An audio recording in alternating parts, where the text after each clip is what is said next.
من أنا من أنا من أنا لولاكم كيفما Okey. Okey. Terima kasih banyak. Okey, boleh. Nanti polisi boleh. Boleh. Orang. Tadi dia orang cop belakang. Okey, jumpa lagi. Baik, insya-Allah. Istimewa ni bawa ke pejabat Baitul Mal. Lepas tu kalau boleh sebelum nak pergi tu beritahulah kita dulu.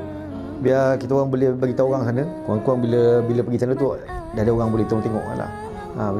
Lepas tu beritahu lepas tu dah hantar pun maklumkan juga supaya kita boleh follow up dengan Baitul Mal. كيفما Anak dah mohon dah? Dah masuk. Okey dah masuk. Yang penting dia sendiri kena mohon.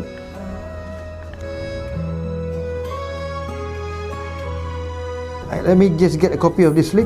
I'll get a copy of the slip, and then I will check with the LHDN. This is totally under LHDN. But kita boleh bantu untuk usahakan lah, tapi the decision is there.